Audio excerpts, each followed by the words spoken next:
Good morning, good afternoon, and good evening, wherever you are, whenever you are.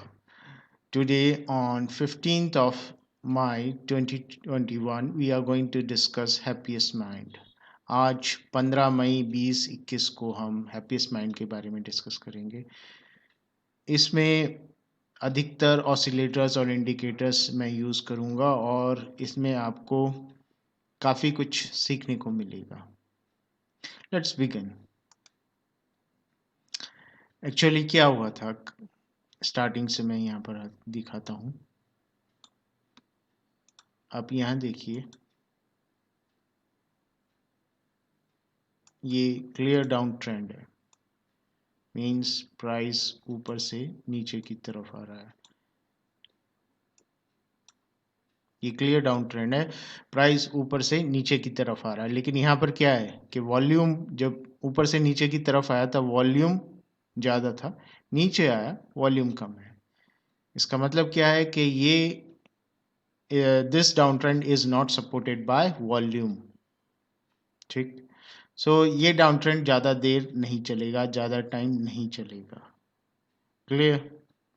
ये एक general चीज़ है, ये इस हैप्पीएस्ट माइंड में काम नहीं आएगी। ये चीज़ आपको दूसरे स्टॉक्स को ट्रेड करने में काम आएगी।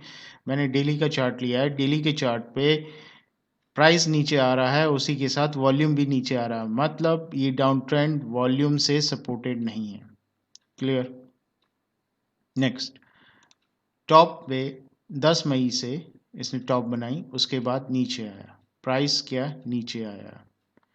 ठीक है, तो यहाँ पर क्या हुआ, वॉल्यूम ऊपर था लेकिन यहाँ वॉल्यूम घटा, मतलब ये सपोर्ट नहीं है। जैसे यहाँ सपोर्ट नहीं था, यहाँ पर भी सपोर्ट नहीं है। यहाँ पर नेक्स्ट कैंडल हमें ग्रीन मिल गई थी, वॉल्यूम भी सपोर्ट था। नेक्स्ट कैंडल हमें इन दो के बाद क्या मिली, रेड, और वॉल्यूम भी सपोर्टेड था। मतलब यहाँ वॉल्यूम सपोर्ट कर रहा था अपवर्ड मूवमेंट के लिए, यहाँ वॉल्यूम सपोर्ट कर रहा था डाउनवर्ड मूवमेंट के लिए। ये थर्ड कैंडल साफ इंडिकेशन दे रही थी कि ये और नीचे गिरेगा क्योंकि वॉल्यूम से सपोर्ट था।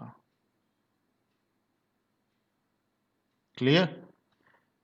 Downward movement but not supported by volume, इसलिए वो अप से डाउनवर्ड मूवमेंट, लेकिन थर्ड कैंडल पे वॉल्यूम अच्छा खासा आ गया, तो यहाँ सपोर्ट आपको मिल गई थी वॉल्यूम की, नीचे जाने के लिए साफ तौर से तैयार है।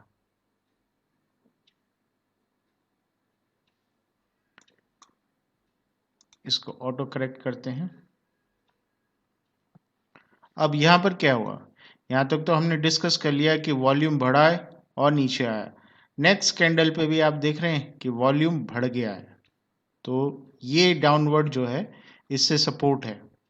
ठीक, ये डेली की कैंडल है, फिर मैं वार्न कर रहा हूं कि ये डेली की कैंडल है।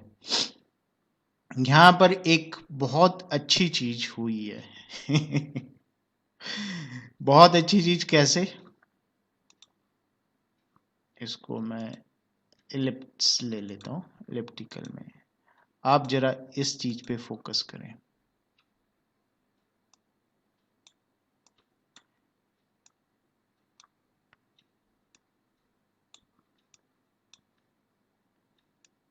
आपने फोकस करा, क्या हुआ कि नीचे विक मिली है और ऊपर क्या है, कोई विक नहीं है। तो भाई ऊपर तो जाना ही नहीं है। ये कैंडल यहीं पर स्टार्टिंग में ही इसने बोल दिया कि भाई इस लेवल से मैंने ऊपर नहीं जाना, इस दिन इस लेवल से ऊपर नहीं जाना है। तो इस दिन के लिए, किस दिन के लिए, that is on 14th May. 14th मई के लिए भाई ये टॉप हो चुकी है, क्योंकि यहाँ पर कोई कैंडल, कोई विक नहीं है। तो 14th मई के लिए अगर कोई ट्रेड कर रहा था तो यहाँ पर वो क्या कहता, this is the top for the day, इससे ऊपर नहीं जाएगा। क्यों? विक नहीं मिली है, प्रोबेबिलिटी ऑलमोस्ट जीरो हो गई है। प्रोबेबिलिटी कभी जीरो नहीं कही जाती, लेकिन ऑलमोस्ट जीरो बोला जा सकता है कि यहाँ प्रोबेबिलिटी ऑलमोस्ट जीरो हो गई है। 14 मई को इससे ऊपर प्राइस नहीं जाएगा। यहां पर थी क्या प्रोबेबिलिटी ऑलमोस्ट जीरो? नहीं, विक थी, विक थी, विक थी, लेकिन भाई यहां तो विक है ही नहीं। और सोने पे सुहागा क्या हुआ कि वॉल्यूम बढ़ गया है। पिछले 3 दिनों में हाईएस्ट वॉल्यूम था, पिछले 3 दिनों का हाईएस्ट वॉल्यूम था। तो इससे क्या समझ में मिल रहा है कि भाई प्राइस और नीचे आएगा, प्राइस और नीचे आएगा। इससे ये समझ में ही इतना तो मिल रहा है कि प्राइस इससे और नीचे आएगा। लेकिन क्या है, पीछे देखें हम, यहाँ पर रेजिस्टेंस थी, इसी लाइन, इसी ट्रेंड लाइन पे यहाँ पर सपोर्ट मिली थी। तो हो सकता है कोई यहाँ पर अपॉर्चुनिटी समझे और उसे पंप करने की कोशिश करे। लेकिन वॉल्यूम एनालिसिस और ट्रेंड एनालिसिस साफ तौर से, ये दोनों साफ तौर से यहाँ पर बता रहे हैं कि प्राइस नीचे आएगा। कोई कोई क्योंकि एक दो ट्रेड नहीं करते, कई हजार कई लाख लोग ट्रेड करते हैं, तो कोई उनमें से पैसे वाला हो सकता है इसे पंप करने की कोशिश करे। आप मेरी बात को समझें, यहां पर जो मैंने पॉइंट्स बताए हैं कि वॉल्यूम सपोर्टेड डाउन ट्रेंड है। दूसरी बात, यहां पर जो है आपको विक नहीं मिली, इसका मतलब इस दिन के लिए इसने मना कर दिया, इससे ऊपर जाएगा ही नहीं प्राइस।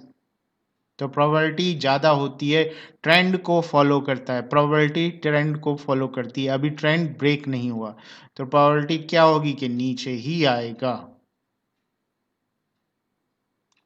जिसने यहाँ पर ट्रेड करना है वो आर्ली का चार्ट लेके ट्रेड कर सकता है।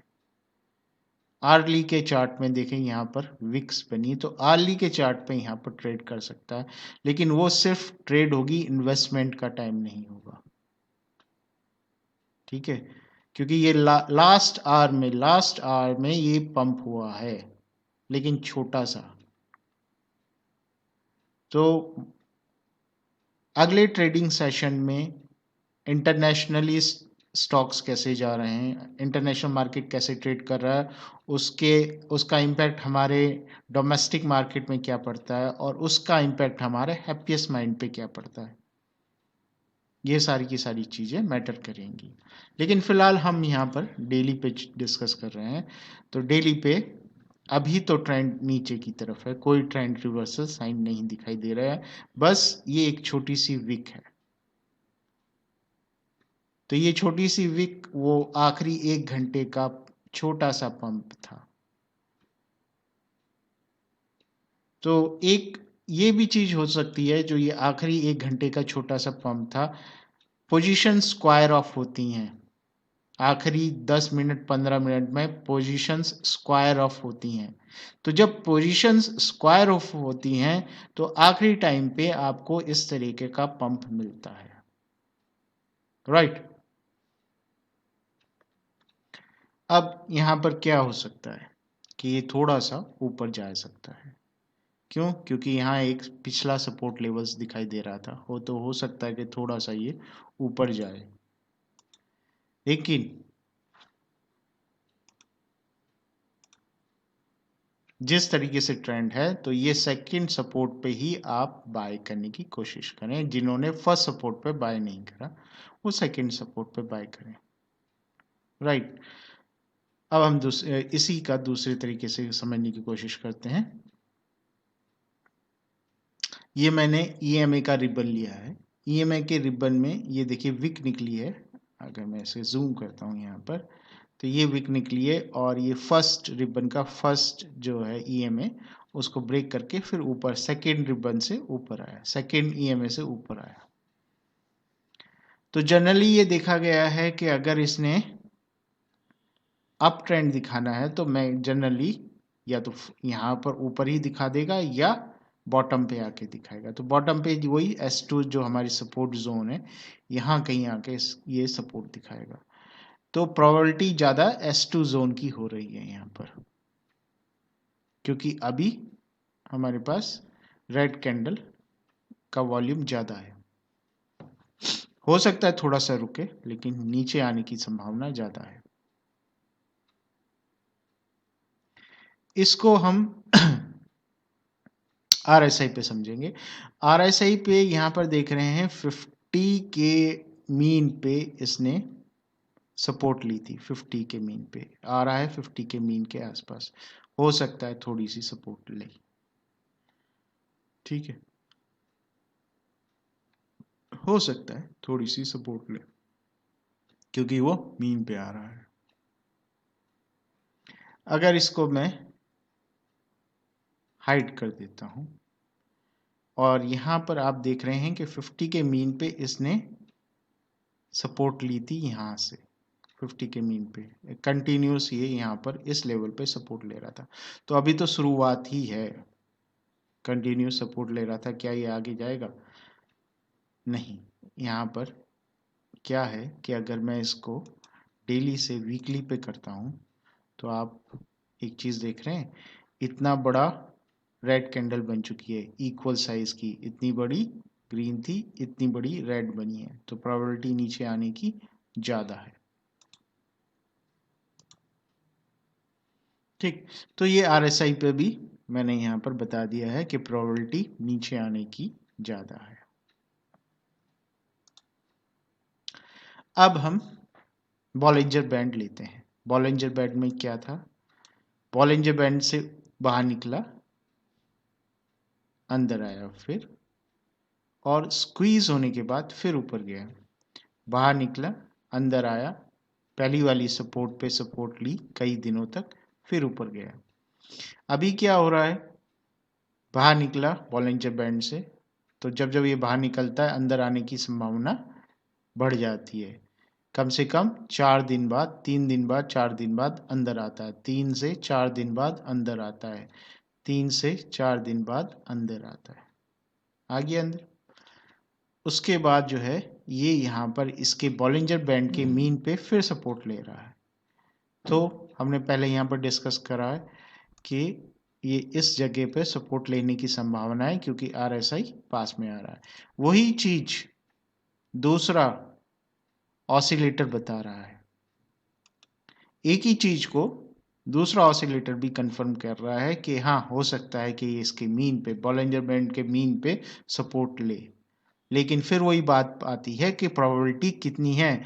तो प्रोबेबिलिटी मैंने पहले ही बता दिया कि प्रोबेबिलिटी बहुत कम है। हो सकता है थोड़ी देर रहे, और उसके थोड़ी देर का यहाँ पर मतलब होगा कि थोड़े दिनों ये यहाँ पर रहे और फिर नीचे आए। ठीक, सो हमने इसे बॉलिंजर बैंड पे भी देख लिया है।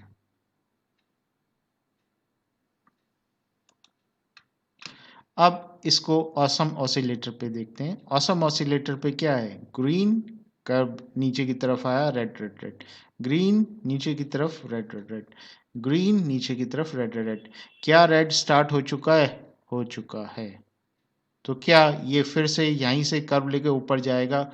उसकी प्रोबेबिलिटी बहुत कम है क्योंकि ऑसम ऑसिलेटर आपका 170 की रेंज में आ चुका है, जबकि यहाँ से कर्व लिया था तो 150 की रेंज में ही था। 170 की रेंज में ऑसिलेटर, ऑसम ऑसिलेटर आ चुका है, तो इसकी प्रोबेबिलिटी नीचे आने की और ज़्यादा व्यक्त की जाती है। कम से कम ये 100 की रेंज में आएगा, कम से कम, नहीं तो हो सकता है और नीचे गिरे। ओके, सो हमने इसे ऑसम ऑसिलेटर पे भी डिस्कस कर लिया। नेक्स्ट, यहाँ पर देख रहे हैं कि ये मैंने 3 अलग अलग सिंपल मूविंग एवरेजेस लिए हैं। तो जब ये सिंपल मूविंग एवरेजेस कर्व बनाने लगते हैं तो प्राइस नीचे आता है। जब ये तीनों सिंपल मूविंग एवरेजेस कर्व बनाने लगते हैं प्राइस नीचे आता है। ओके, यहाँ पर कर्व बनाने लगे प्राइस नीचे आया, यहाँ पर कर्व बनाने लगे प्राइस नीचे आया, और यहाँ कर्व बनाने लगे प्राइस नीचे। तो यहाँ पर क्या है? ये सीधे जा रहे थे, तो इस टाइम क्या हुआ? ये कर्व बनाने लगे तो प्राइस नीचे आएगा। ठीक है, अब आप कहेंगे प्राइस कहाँ है? प्राइस हाइड कर रखा है, अनहाइड करते हैं। ठीक है, ऊपर से यहाँ पर कर्व बनाने लगे, प्राइस नीचे आया था, कर्व बना रहे थे, ये प्राइस नीचे आया, कर्व बनाना स्टार्ट हुआ है, प्राइस नीचे आ चुका है।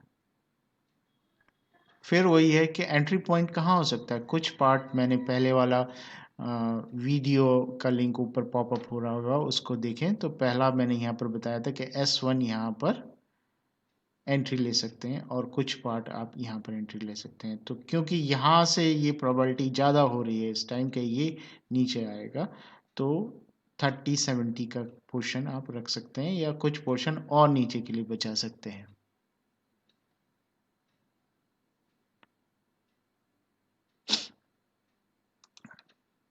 यहाँ पर मैंने एक और इंडिकेटर लिया है, उसको सुपर ट्रेंड कहते हैं। जब से ये हैप्पीएस्ट माइंड लिस्ट हुआ है उसके कुछ दिन से के बाद 30 सितंबर से super trend buy daily chart पे बाय ही दिखा रहा है, बाय का ही सिग्नल दिखा रहा है। लेकिन इसने कल ही सेल का सिग्नल दिखाया है, इसने कल ही सेल का सिग्नल दिखाया है। तो इतने दिनों बाद, कितने दिन बाद,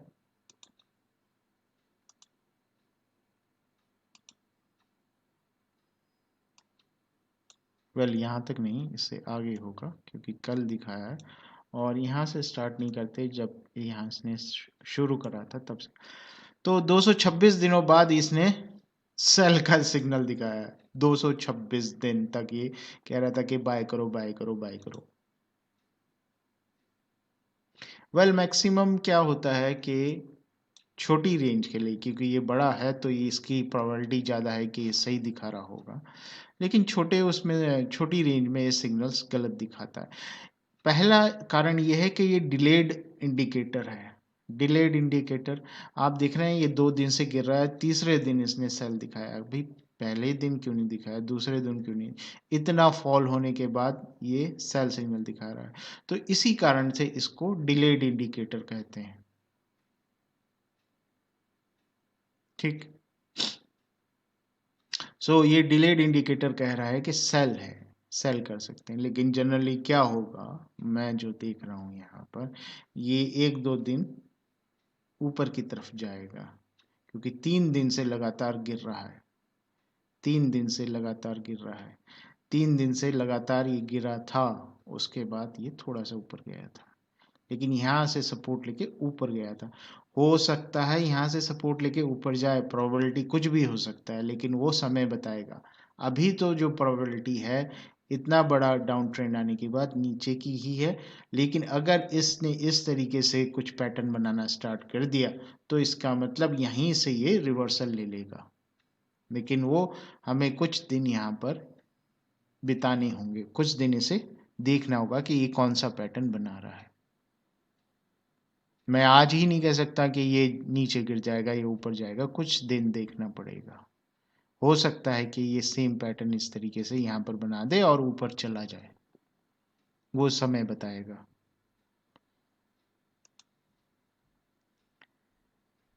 यहाँ पर आप सरकास्टिक आरएसआई देख रहे हैं, सरकास्टिक आरएसआई में गैप देख रहे हैं, दोनों का ड्रैगन का मुंह खुला हुआ है। तो ड्रैगन का मुंह खुला हुआ है तो सरकास्टिक आरएसआई यहाँ पर तो कह रही है कि ये प्राइस अभी और नीचे आएगा या वक्त बिताएगा यहीं पर। जिस तरीके से आप यहाँ पर देख रहे हैं कि ड्रैगन का मुंह खुला हुआ था और फिर बाद में थोड़ा सा क्लोज आने के बाद फिर नीचे आया, तो इसने यहाँ पर वक्त बिताया। तो सरकास्टिक आरएसआई यहाँ पर दो चीजें बता रही हैं, यहाँ तो प्राइस नीचे आएगा या टाइम बिताएगा, कुछ टाइम बिताएगा मतलब इसके साथ चलेगा। राइट, आगे चलते हैं।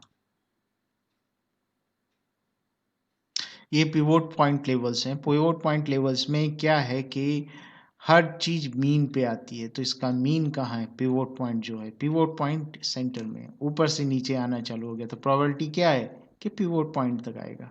उसका मतलब क्या है, किसको वेरीफाई कर रहा है, S2 को, जो हमने जोन निकाला था उसे ही ये वेरीफाई कर रहा है कि हाँ S2 जोन तक आएगा। राइट, आगे देखते हैं।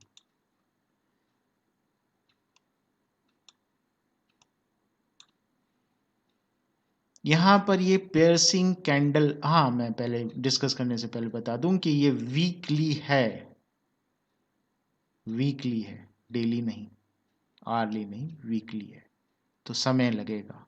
आपको कम से कम एक हफ्ता इसे देना होगा, तब आप इसका रिजल्ट देखेंगे, कल ही नहीं देख लेंगे।